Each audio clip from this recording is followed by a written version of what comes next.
میں یہ کہنا چاہتی ہوں کہ جب آپ ملک کا انحصار بیرونی قوتوں پر بڑھائیں گے تو یہی کچھ ہوگا جو آج پاکستان کے ساتھ ہو رہا ہے۔ میں نے کئی سالوں سے، کوئی 30 سالوں سے میں پاکستان کا بڑھتا ہوا انحصار بڑی طاقتوں پہ اور IMF پہ اس انحصار بڑھنے کی مخالفت کرتی رہی ہوں اور بتاتی رہی ہوں کہ اس کے کیا کیا نقصانات ہو سکتے ہیں، مگر ایسا لگتا ہے کہ ایک بڑے سسٹمیٹکلی پچھلے 30 سالوں میں یہ انحصار بڑھایا گیا اور آج اس کا ہم حل کھا رہے ہیں۔ آم، آم، 90 کی دہائی سے لے کر آج تک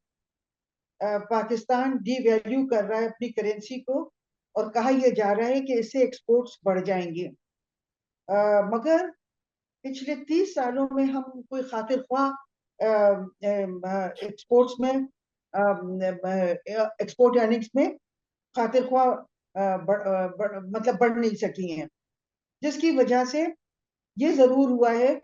کہ ایکسپورٹس تو نہیں بڑھی مگر ہماری پیداواری لاگت بہت بڑھ گئی، کیونکہ ہم نے جب ڈی ویلیو کیا تو اس کی وجہ سے ہماری امپورٹڈ گڈس کی قیمتیں بڑھ گئیں، اور امپورٹڈ گڈ زیادہ تر جو ہیں وہ انڈسٹریل را مٹیریل ہے، کیپٹل گڈز ہیں اور تیل ہے۔ اس کی وجہ سے ہماری پیداواری لاگت بڑھ گئی اور قیمتیں بڑھ گئیں، ہماری جو مینوفیکچرڈ گڈس ہیں ان کی صنعتیں بند ہونا شروع ہو گئیں، افراط زر بہت بڑھ گئی۔ جب افراط زر بڑھی تو اس کے ساتھ ساتھ قرضوں کا بوجھ بہت بڑھ گیا ڈی ویلیویشن کرنے کی وجہ سے، اور پھر افراط زر جب بڑھی تو IMF نے یہ تجویز دی، ہمیشہ وہ یہی تجویز دیتی ہے تمام ممالک میں کہ اب لینڈنگ ریٹ کو بڑھا دیا جائے، مانیٹری ٹائٹننگ کی جائے۔ مانیٹری ٹائٹننگ کرنے سے افراط زر میں کمی نہیں ہوتی ہے، کیونکہ اگر آپ کا ڈیمانڈ پل انفلیشن ہو اور آپ کی قیمتیں اس لیے بڑھ رہی ہوں کہ آپ کی طلب بہت بڑھ رہی ہو تو پھر آپ کو لینڈنگ ریٹ بڑھانا چاہیے، مگر پاکستان میں جو انفلیشن رہا ہے وہ ڈی ویلیویشن کی وجہ سے ہوا ہے۔ ڈی ویلیویشن کی وجہ سے ہماری انڈسٹریل را مٹیریل کی قیمتیں بڑھی ہیں، تیل کی قیمتیں بڑھی ہیں، اور اس کی وجہ سے یہ کاسٹ پش انفلیشن ہے۔ تو IMF کاسٹ پش انفلیشن کو ڈیمانڈ پل اسٹریٹجیز کے ذریعے جب حل کرنے کی کوشش کرتا ہے تو اس سے قیمتیں اور بڑھ جاتی ہیں، اور نہ صرف قیمتیں بڑھتی ہیں بلکہ انویسٹمنٹس بھی کم ہو جاتے ہیں، آؤٹ پٹ گروتھ کم ہوتا ہے، انمپلائمنٹ ہوتی ہے، اور ساتھ ہی ساتھ قرضوں کا بوجھ انٹرسٹ ریٹ کے بڑھنے سے بڑھ جاتا ہے۔ تو ہم نے ہمارے جو ماہر معاشیات ہیں وہ وہیں سے لائے جاتے ہیں، تو وہ اپنے لگتا ہے کہ بالکل بغیر کوئی سوچے خود اپنا دماغ استعمال کیے وہ بس وہی کرتے ہیں جیسا ان سے کہا جاتا ہے، اور اس کی وجہ سے پچھلے 30 سالوں میں ملک کی معیشت کا یہ حال ہوا ہے جو آج ہوا ہے۔ 90 کی دہائی میں بڑے پیمانے پہ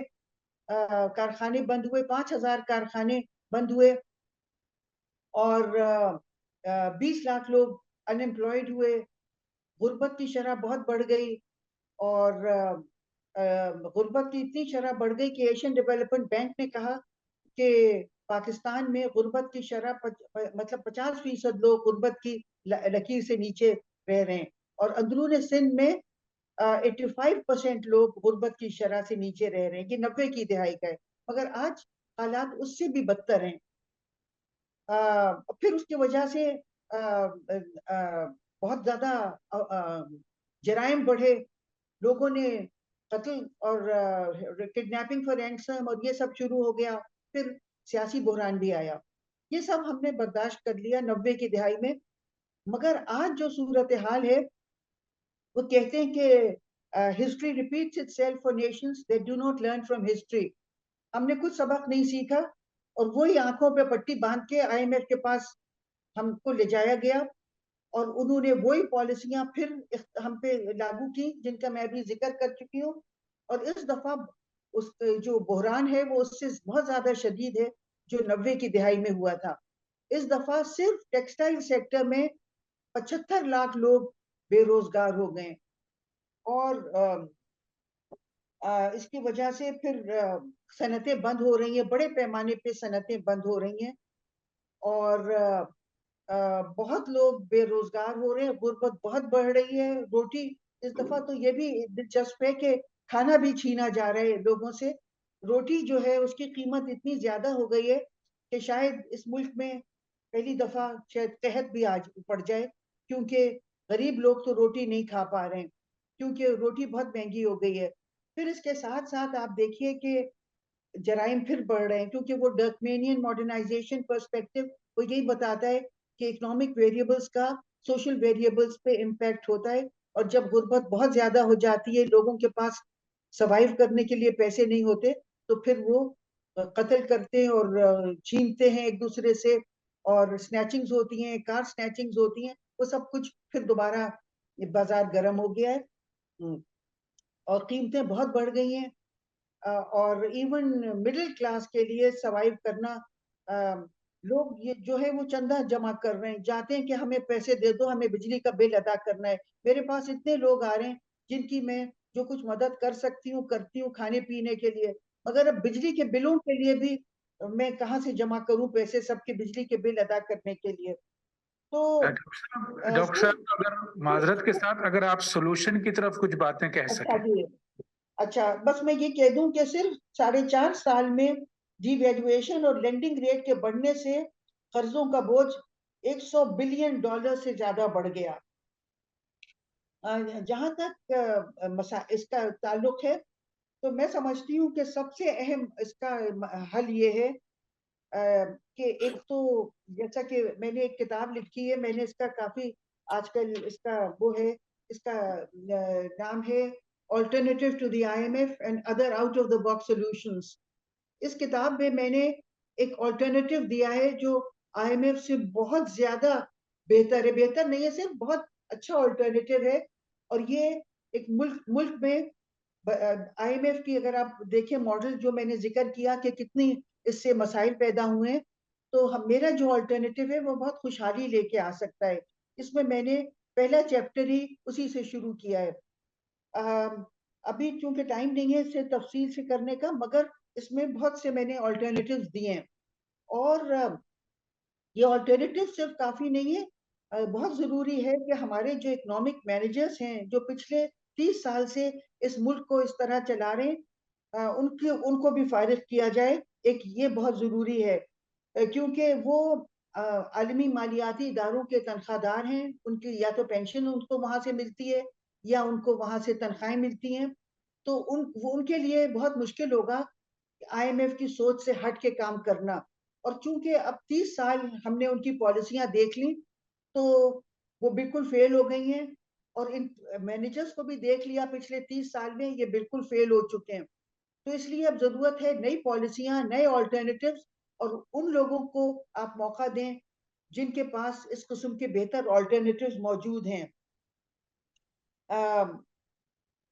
یہ جو اکنامک مینیجرز ہیں یہ ایسی پالیسیاں وضع کرتے ہیں جو پاکستان کے مفادات کے مطابق نہیں ہے. اس میں ایک چیپٹر 3 ہے صفحہ نمبر 25 پہ, اس میں نے بتایا ہے کہ ہماری جتنی بھی پالیسیاں ہیں اس میں سب میں نے گن گن کے بتائی ہیں کہ وہ پاکستان کے مفادات کے خلاف ہیں, مگر بڑی طاقتوں کو ضرور مستفید کر رہے ہیں, ان کو اور ان کے لوگوں کو. تو میں تو یہی کہنا چاہوں گی کہ نئے اکنامک مینیجرز ہوں جن کے پاس آلٹرنیٹیوز ہیں اور وہ اپنے alternatives and out of the box solutions لے کے آئیں. ہندوستان سے تعلقات پہ میں ذرا کہنا چاہوں گی جو ایک اسپیکر نے پہلے کہا تھا, میں سمجھتی ہوں کہ اس کو پاکستان کو اس کا ذمہ دار ٹھہرانا بہت نامناسب ہے, کیونکہ پاکستان تو مسلسل کئی سالوں سے بہت ہی زیادہ ہندوستان کی منت سماجت کر رہا ہے کہ ہم سے بات چیت کر لو. اور انفیکٹ پچھلے جو چیف آف آرمی سٹاف تھے جنرل باجوہ, جب انہوں نے یہ شروع کر دیا کہ مطلب کہ بات چیت سے ہو اور سیکیورٹی مطلب وہ نہیں اکنامک اس کو اہمیت دی جائے, تو اس کو این ہماری کمزوری سمجھا گیا. اس کو یہ سمجھا گیا کہ ہمارا آرمی چیف کہہ رہا ہے کہ میں لڑ نہیں سکتا ہوں, بات چیت کر لو کیونکہ میرے بس کی بات نہیں ہے لڑنا. تو اس لیے میں سمجھتی ہوں کہ پاکستان کو اس سے زیادہ گر کے